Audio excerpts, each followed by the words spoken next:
Selamat sore. Sore ini kita akan bicara mengenai industri pesawat terbang dan industri penerbangan, aerospace dan airline business. Kita tidak akan membahas secara spesifik mengenai persaingan antara Boeing dan Airbus, namun bagaimanapun pembahasan kita nantinya pasti akan menyentuh masalah tersebut, karena bagaimanapun Boeing dan Airbus adalah dua perusahaan multinasional di industri ini yang merupakan dominant player terutama untuk market wide body dan regional jet. Pembahasan kita lebih kepada melihat seberapa jauh Boeing dan Airbus telah dapat memperkirakan masa depan industri penerbangan dengan melihat produk akhir yang pernah mereka buat. Jadi kita mau coba meninjau ya, flashback 20 tahun yang lalu. 20 tahun yang lalu, tahun 2000 dan tahun 2004, itu Airbus dan Boeing meluncurkan program pengembangan pesawat baru yang sekarang kita sudah lihat beroperasi di sekitar kita. Airbus pesawatnya, produknya adalah A380. Ini pesawat terbang terbesar, komersial terbesar yang pernah dibuat. Ini maksimum take off weight-nya 550 kiloton ya. Kemudian seating arrangement-nya 521 passenger dengan konfigurasi kelas utama, bisnis, kemudian kelas premium ekonomi. Kalau dibikin semuanya full ekonomi bisa 850 sekian. Jarak tempuh terbang ataupun range 15.000 km. Sementara Boeing, produknya adalah Boeing 787. Jadi Boeing 787 ini bukan pesawat terbang yang sebesar A380, bahkan ini tidak sebesar Boeing 777, tapi 787 punya efisiensi yang sangat mengagumkan, yang nanti kita akan diskusikan lebih lanjut, yang ternyata dengan efisiensi yang sangat mengagumkan tersebut, kita boleh bilang bahwa produk buatan Boeing ini, 787 ini, terbukti lebih berhasil sebagai produk yang sesuai dengan perkiraan market di masa depan dibandingkan dengan A380. Jadi A380 ini diluncurkan programnya pertama kali tahun 2000.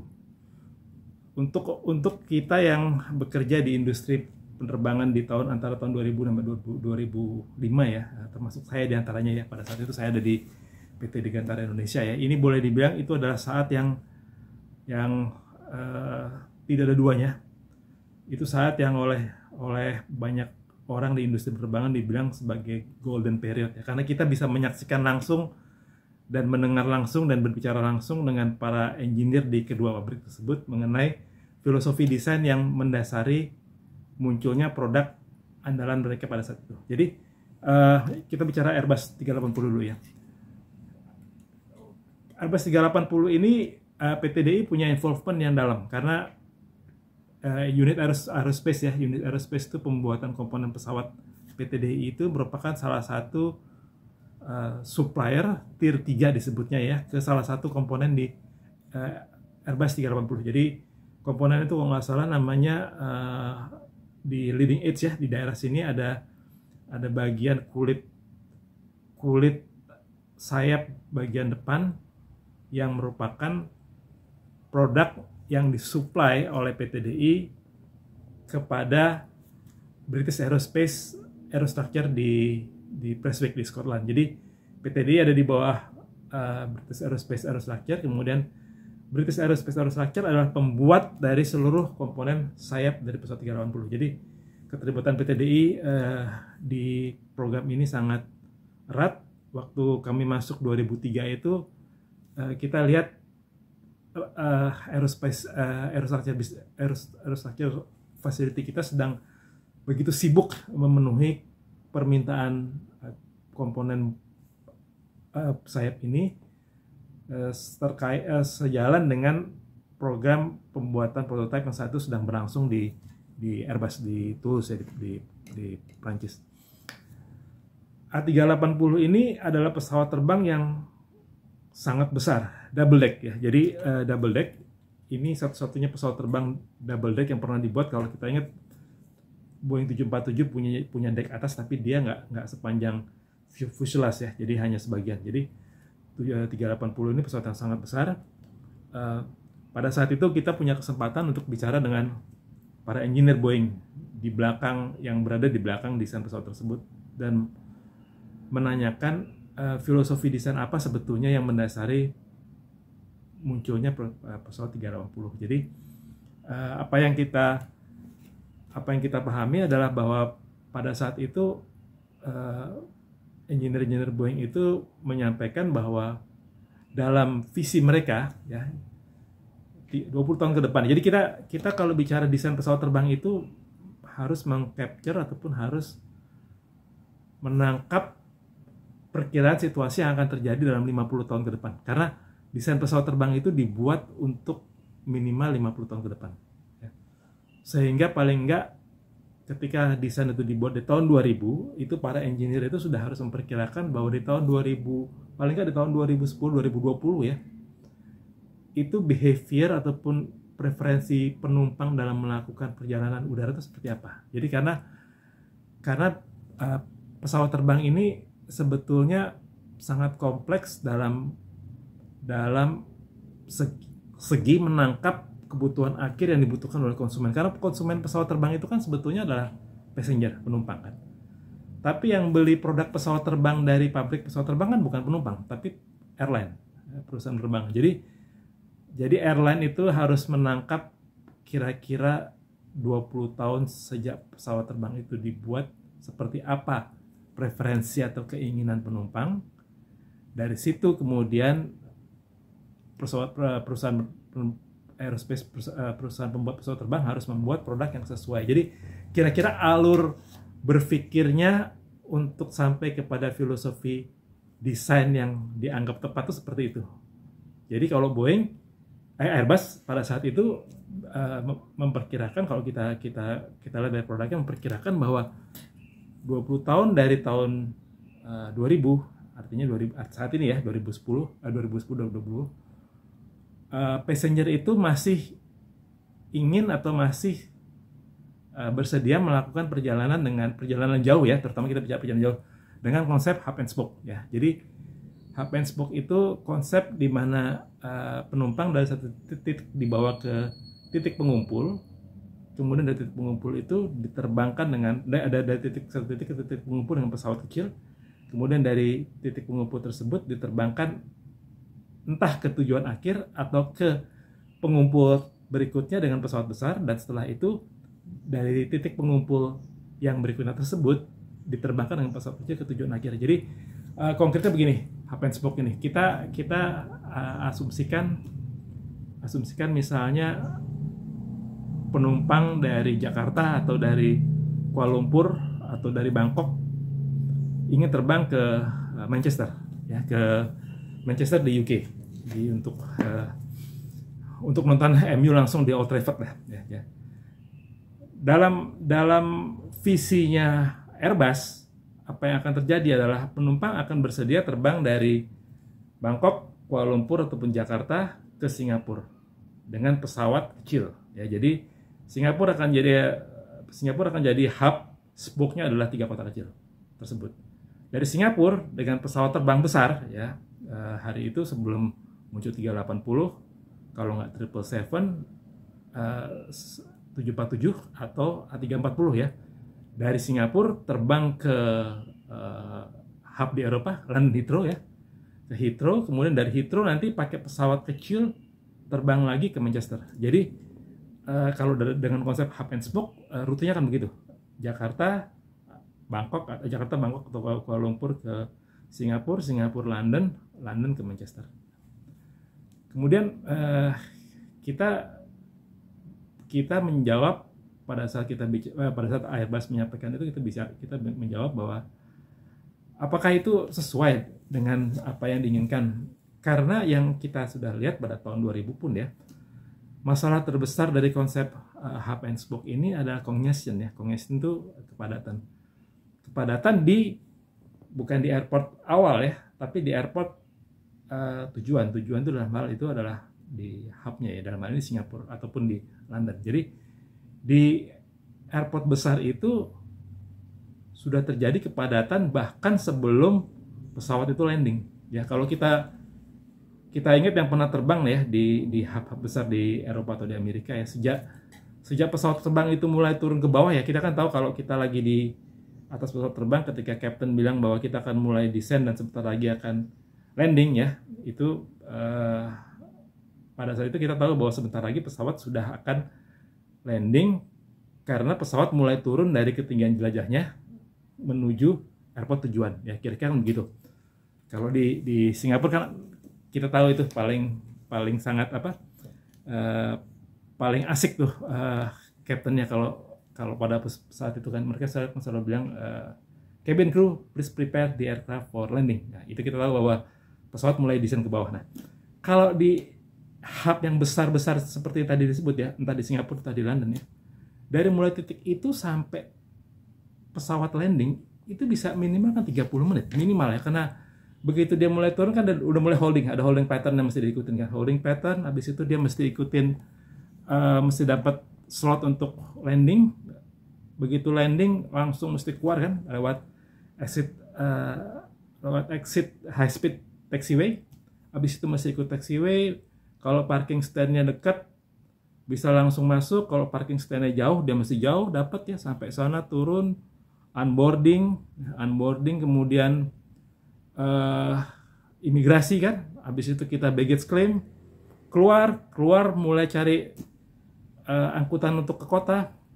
Itu proses yang sangat panjang ya, dan kalau kita pernah tahu ngerasain sendiri di airport besar itu luar biasa. Mungkin dari mulai captain bilang cabin crew please prepare the aircraft, 1 jam kemudian kalau bisa keluar dari bandara udah luar biasa cepat ya. First class lebih dulu pasti, tapi tetap lebih dulu pun ada batas waktu yang nggak bisa dipercepat kalau memang proses seperti itu. Jadi yang kita reply adalah, loh emangnya penumpang masih mau 20 tahun lagi masih kayak gitu? Jawabannya Airbus adalah makanya kita akan punya solusi yang bisa menyelesaikan ini. Apa solusinya? Ini dia, pesawat besar. Jadi solusinya dia, kita akan bikin pesawat yang begitu besar sehingga yang tadinya terbang dengan 2 Airbus 330 sekarang bisa pakai 1 380 langsung. Nah, kalau ini nanti jalan, pasti jumlah pesawat terbang yang take off landing akan berkurang, congestion berkurang, airline senang, penumpang senang, everybody happy. Ya, jadi kalau Airbus punya pikiran bahwa ini tahun 2000 ya, kita bisa tahun 2000 ya, bahwa 2020 itulah yang akan terjadi. Ya. Kemudian Boeing, kita datang ke Boeing. Kami datang ke Boeing juga karena kami juga punya, PTDI punya hubungan baik dengan Boeing. Malah sebetulnya dengan Boeing lebih, kalau dari sejarahnya PTDI dengan Boeing lebih erat karena engineer Boeing lah yang membantu Pak Habibie pada saat itu membangun PTDI kan. Dengan Boeing pertanyaannya sama, bagaimana Boeing melihat masa depan penerbangan 20 tahun ke depan? Jawabannya Boeing sangat berbeda dengan jawabannya Airbus. Yang mereka bilang adalah 20 tahun dari sekarang penumpang akan prefer penerbangan point to point. Nggak ada lagi ya itu yang mau terbang hub and spoke kecuali harus. Ya, jadi Boeing punya pemikiran yang sangat berbeda. Inilah akhirnya produk yang keluar, bahwa dia akan bikin pesawat terbang yang bisa melayani penerbangan point to point jarak jauh. Nah, kalau dalam konsepnya Boeing, dengan contoh yang sama tadi ya, kalau penumpang dari Jakarta, Kuala Lumpur, ataupun Bangkok mau terbang ke Manchester, maka yang harus mereka lakukan adalah terbang ke Singapura, dari Singapura langsung direct flight ke Manchester dengan pesawat buatan Boeing. Hari itu namanya masih 7X7, belum ada 87-nya, ya, 7X7. Jadi waktu kami datang ke sana, involvement PTDI dengan Boeing pada saat pengembangan pesawat ini agak berbeda. Kalau di Airbus tadi involvementnya cukup dalam melalui supply komponen sayap, di Boeing involvementnya berupa dukungan engineer. Jadi pada saat itu ketika kita datang ke situ, mereka menyampaikan permintaan agar PT DI bisa mendukung kebutuhan engineer yang diperlukan, karena seluruh engineer-nya Boeing pada hari itu, hari 2003-2004 itu, semuanya sudah masuk ke dalam program pengembangan pesawat baru ini. Jadi mereka butuh engineer untuk melakukan modifikasi yang namanya Dreamlifter. Jadi Dreamlifter ini pesawat 747 yang kepalanya itu, kalau lihat desain itu kepalanya dibikin seperti ikan mas koki yang lebih besar itu, supaya dia bisa mengangkut komponen sayap.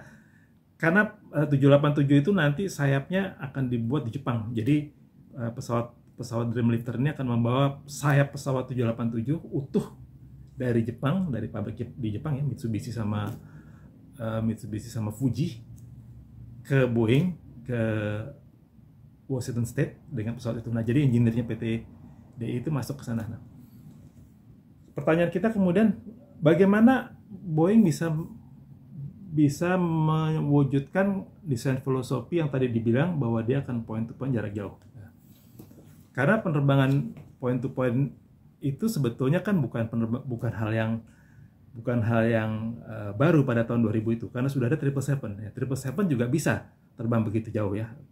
777 300 lebih passenger, kan konsep kita adalah kalau point to point begitu kan berarti harus ada cukup passenger di airport awal, dan nantinya di airport tujuan juga ada cukup passenger untuk kembali lagi, karena enggak kan nggak akan ekonomis. Dan jawabannya Boeing sangat cerdas, sangat cerdik, karena dia bilang ya oke, memang kita nggak akan bikin pesawat sebesar 777. Yang dibuat oleh Boeing akhirnya adalah 787 ini pesawat kapasitas 200 sampai 300 passenger, sementara 777 kan 300 sampai 400 ya. Sementara Airbus 400 sampai 500. Jadi mereka bilang justru itu, kita tidak akan membuat pesawat sebesar 777 karena kita tahu kalau pesawat itu dibuat sebesar itu, airline tidak akan ekonomis kalau mesti terbang direct ya. Nah, jadi yang kita buat lebih kecil dari itu sehingga dia tetap punya kemampuan terbang yang jauh ya. Jadi pesawat-pesawat ini semua sekarang ini punya range sama 15.000, 380 juga, 787 juga ya, 777 juga.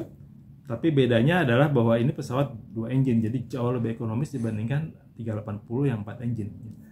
Tapi dengan kapasitas yang lebih kecil sehingga airline akan lebih ekonomis mengoperasikan pesawat tersebut. Nah, kembali ke sekarang, 20 tahun setelah periode itu, apa yang kita lihat adalah bahwa kita bisa bilang konsep yang tepat sesuai perkiraan itu adalah konsepnya Boeing. Karena 380 tahun lalu 2021 sudah menghentikan produksinya. Jadi pesawat terakhir adalah pesawat ke-251, itu untuk Emirates ya, ditambah dengan 3 pesawat prototipe-nya. Total pesawat yang dibuat oleh Airbus untuk 380 itu total 254. Dan itu jauh di bawah perkiraan break even mereka 500 pesawat.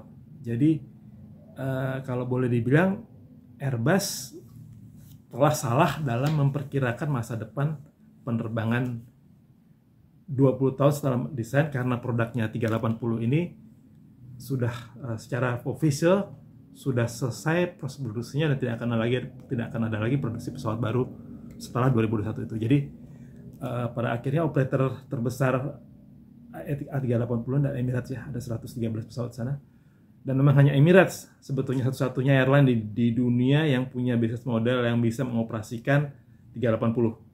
Karena mereka bisa punya passenger yang jumlahnya sekitar 300-400 setiap kali terbang dari Dubai ke seluruh dunia, dan dengan itu mereka masih bisa ekonomis mengoperasikan 380. Sementara airline dan lain di dunia itu tidak bisa ataupun tidak ekonomis, sehingga yang terjadi mereka mengembalikan. Even Singapore Airlines yang merupakan launch customer 380 juga sudah mulai mengembalikan pesawat itu, masih ada beberapa, tinggal 2 atau 3 ke Airbus. Jadi karena memang sudah tidak lagi termasuk dalam armada utama di Singapore Airlines. Nah, sementara 787 ini hari ini aja ada 1.280 pesawat yang terbang ya.